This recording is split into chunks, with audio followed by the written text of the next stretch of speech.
Que Dieu vous bénisse, mes bien-aimés dans le Seigneur. La Bible dit, depuis le temps de Jean-Baptiste jusqu'à présent, le royaume des cieux est forcé et ce sont les violents qui s'en emparent.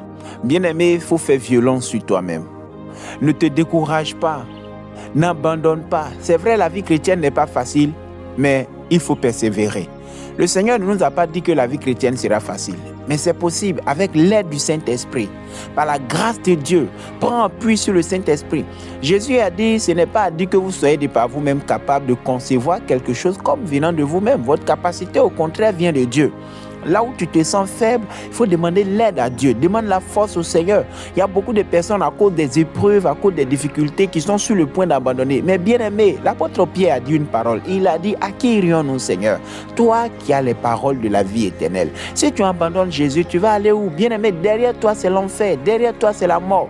Tu as oublié comment est-ce que tu as mis le feu dans le camp des ténèbres, comment tu as gêné, détruit les œuvres du diable et aujourd'hui tu veux rétrograder, trouver Satan là où tu l'as laissé, il va te rendre pire qu'avant. Voilà pourquoi la plupart des gens qui ont rétrogradé, leur vie est pire qu'avant. Ils sont endurcis, ils ne veulent plus entendre parler de Jésus parce que le diable ne veut plus jamais les laisser revenir à Jésus. Il veut les lier jusqu'à ce qu'ils meurent dans leur péché et qu'ils partent à l'enfer.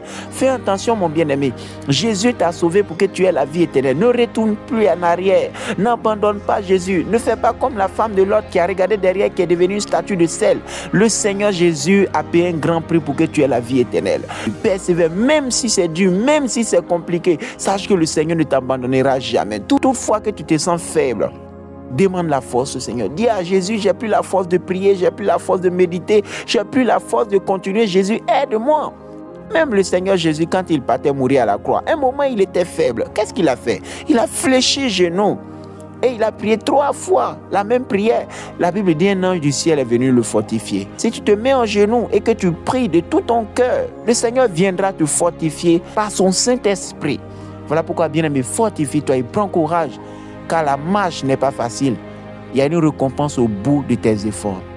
Il y a une récompense pour ceux qui n'abandonnent pas.